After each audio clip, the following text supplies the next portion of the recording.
Hello, everyone. I'm Joe Seckman, AVP of R&D at Bishop Box, coming to you live from DEF CON. And I am Tom Eston, AVP of Consulting, also from Bishop Fox. And I am very happy to introduce our next guest, which is Ray Espinoza. Welcome to the live stream, Ray. Thank you very much. I'm excited to be here. Awesome. So maybe for our audience, tell us a little bit about your background and what you've been up to. Sure. So I am the Chief Information Security Officer for Inspective. It's a Series A startup that I joined about 4 months ago. Extremely excited about that. Been in security for a very long time, it feels like, about 16 or 17 years, and came up on the infrastructure side. Nice. I also coach high school football. Oh. I'm a dad of 4, and I celebrate 20 years of marriage with my wife this coming year. Congratulations. Congrats. That's Congrats. awesome. Oregon Ducks fan? Big Oregon Ducks fan. Okay, Go so- Ducks. We're going to have some talks here soon with the dogs and the ducks here soon. But anyhow, we'll save that for a separate conversation. Anyhow, I know I've known you for a while now. Big on security education and mentoring and mentorship. What's your philosophy there? I've had so many folks invest in me as I continue to grow up, and I feel like it's absolutely opened up many of the opportunities that I was able to experience and have as I grew into where I am now. And so I feel like it's my obligation, my responsibility to give back very much in the same way. But it feels very natural to me as well. I love to coach, I love to compete, I love to give back, and it fits really well. I wish more of my peers, and the more that I talk to, the more that I hear that they're starting to invest more time, and it's fantastic. But I'm very passionate about it because folks need better guidance. They need a lot of support to continue to grow, just because I know how much it impacted me early in my career. Yeah, and I've heard similar conversations earlier today and just over my career of just kind of just floating around, and like security is this thing that appeared out of nowhere. There wasn't a guide. There was just an anecdotal evidence of somebody doing something well, and okay, well, figure it out yourself kind of a way. So we're really past that, I think, and it's really awesome that that's something that really drives you and huge passion. Speaking of driving, what about driving diversity? I know it's been a very big topic as of late, where it's just, DEF CON, and I don't really even remember when it was, but you go to DEF CON, or it's almost like a Rush concert. You have to go to the restroom, and there's this huge line for men's. All these black T-shirts too. Yeah, yeah. So what are your thoughts there in helping improve that balance? I'm extremely passionate about it. Very many times in my career, being the only Mexican-American person in my organization, as I continue to grow into the leadership team and whatnot, that number pretty much stayed the same. It contributed a lot early on in my career to a lot of imposter syndrome of like, oh, well, I didn't graduate high school. I have tattoos. I grew up in a rough area, but I still worked hard and I still contribute to the organization. And so through some of that, I feel like it's important to make sure that others who don't have an opportunity or feel like maybe they can't get to that same level, that they know that it's there and they have folks around to be able to help kind of guide and give advice. A lot of it is just having an understanding that it's possible, or that, I talk to kids in high school, or I talk to kids in college. Many of them don't even think about cybersecurity as a path, and they hear about it, they're like, that's actually kind of cool. And it's like, great, maybe that's a seed, and maybe they take it somewhere. I know when I was that age, I thought about doing something completely different than what I'm doing now. But just for others to know that there's a path and an opportunity there, I think that's huge. Yeah, absolutely. So shifting gears a little bit into kind of a passion topic that I think we all share here, vulnerability management. How do you see vulnerability management evolving? Because I've always seen and had this thought of like, wow, this is really great, I'm doing a great job, but there's always something that needs to be better. And I can't ever find out what that silver bullet metric or variable is. What are your thoughts there? Well, I cut my teeth into security doing incident response and security monitoring. So I'm very much into that ounce of protection is worth more than a pound of cure, because I've done many, many pounds of cures for lots of issues. So I'm extremely passionate about that. Honestly, I feel like the more that we see, there's not one silver bullet. I think it's a continued collection of multiple ways of finding vulnerabilities. There's amazing folks, many of them here in this building today, who are great at finding vulnerabilities. Many of our organizations continue to use technology to find ways more quickly in between some of the manual testing. So I feel like we have to layer all of these together in the way that we do many of our security programs to keep taking steps forward. And then we have to push ourselves and others in the industry to keep driving innovation to help us do it faster with higher fidelity and help those who are on the front lines trying to make sure they can secure their business. I think one of the areas comes into prioritization, drinking from the fire hose. I've got, and coming from like the web scanner world, my experience of, I can generate 300 critical vulnerabilities that you need to fix. Well, which one's the most critical out of 300 that I fix first? So how do you feel about prioritization and vulnerability management and how the two go together? Very much hand in hand. I've had many times where I've had to approach the business and say, these are all the issues. Okay, here's 10 criticals. Great, Ray. We only have cycles to fix 5 of them. Which 5 do you want us to go after? The first time I had that conversation, I was like, let me look again. The next time I made sure that we circled back, we had enough context to say, well, we believe that these are exploitable right now. These ones, we feel it's imminent, but we may have some time. And so all that context continues to make it easier. And I love seeing others in the space who focus on that specifically to help us. Early on, I remember we had to build all that context ourselves. And sometimes we were wrong. And that's where it makes it tough. But the business needs it, because I know that they can't do everything and they want to. I just need to enable them to make the best decisions possible.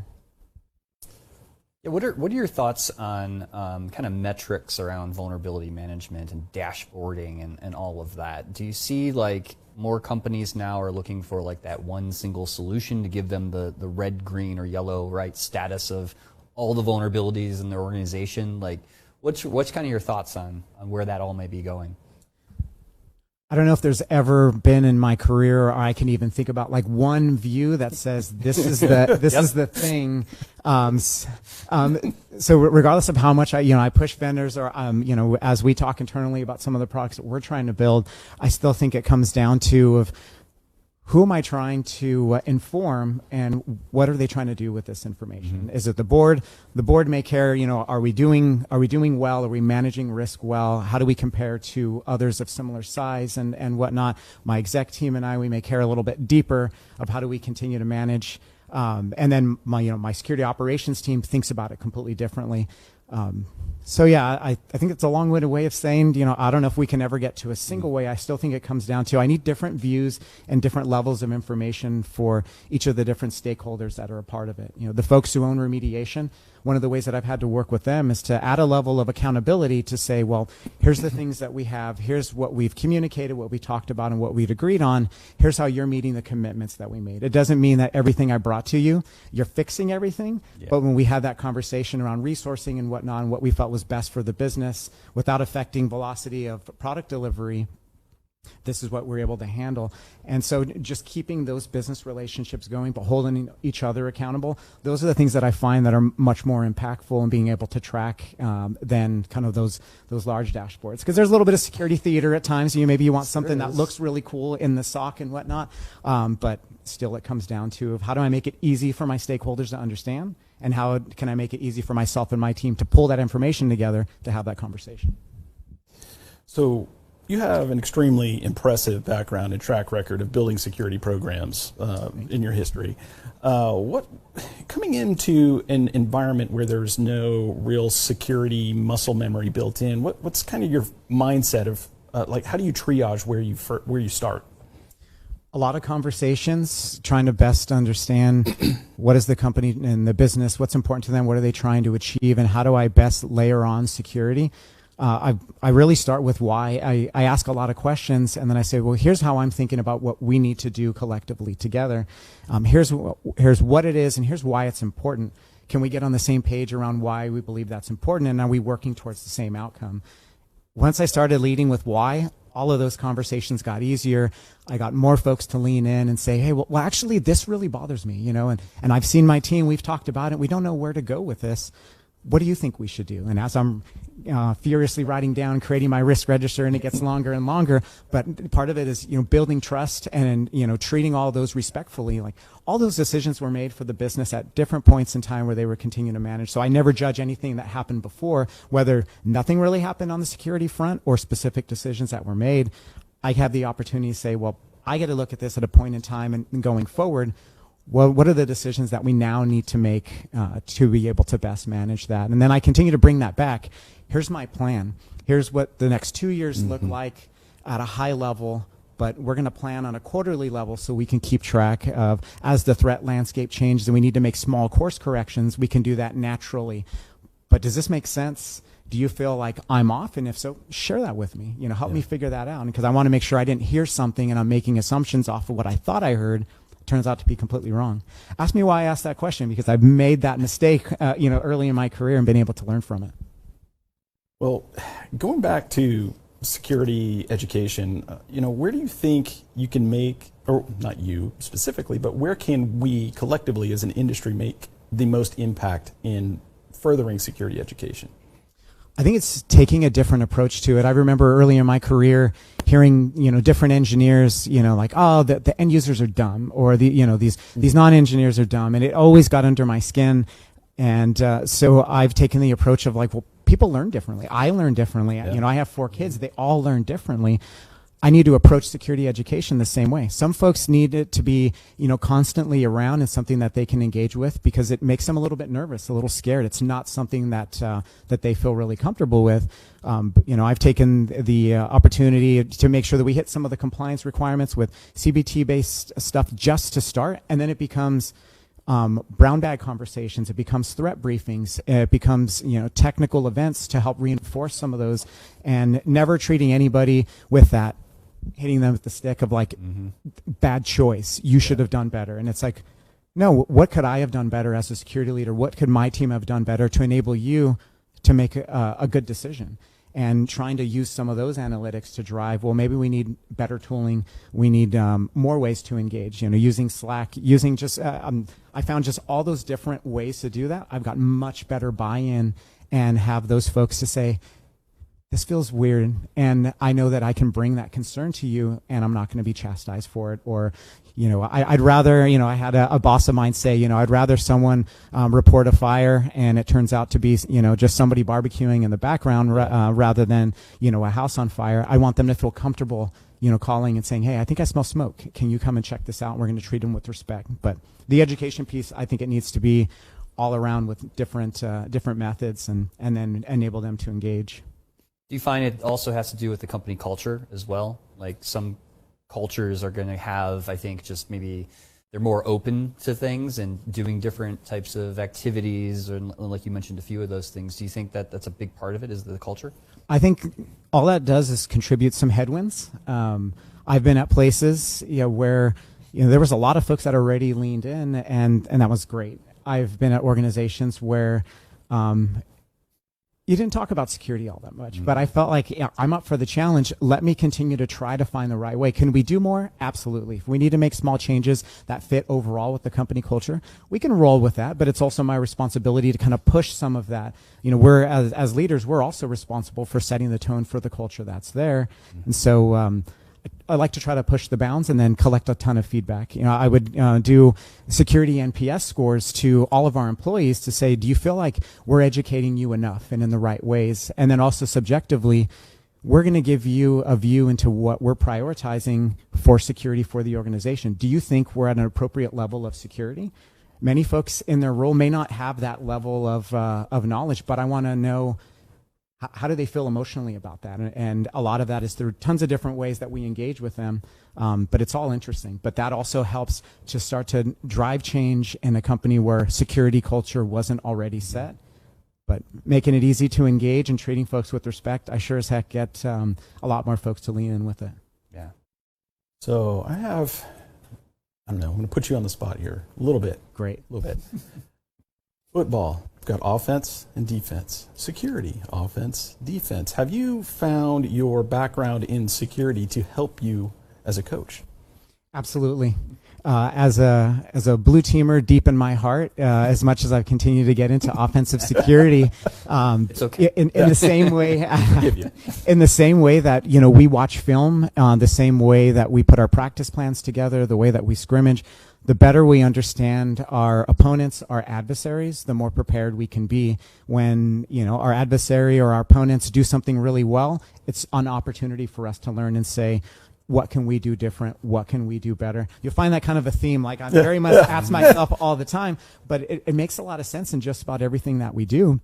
Is that we can constantly learn from each other. Same thing when we're watching, we're on defense and we're watching film. These are some of the tendencies. These are the best ways that we can prepare ourselves to be in the right position for that situation to be able to respond appropriately. It sure as heck sounds a lot like the security teams, right? Enabling them with the tools, the training, the process to give them an opportunity to win and respond well. And so it fits hand in hand. I'm like, that was a very poor put you on the spot question, because that was a fantastic answer. I don't think I could have answered that any better myself. But yeah, that was great.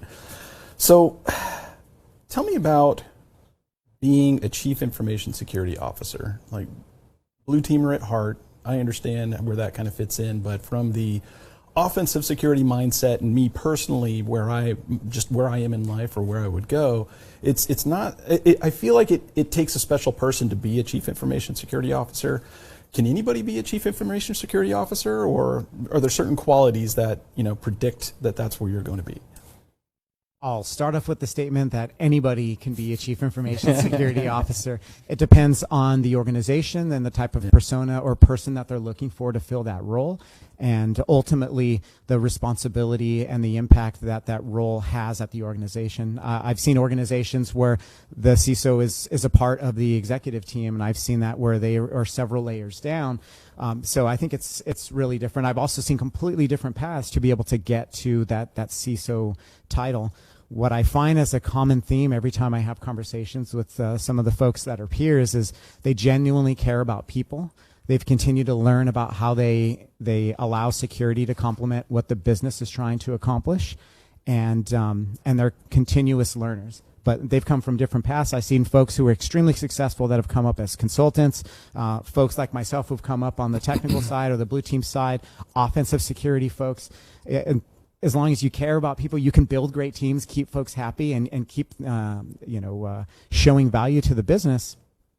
I find those folks continue to be successful, and they continue to be sought after, and they end up having great experience and lots of impact.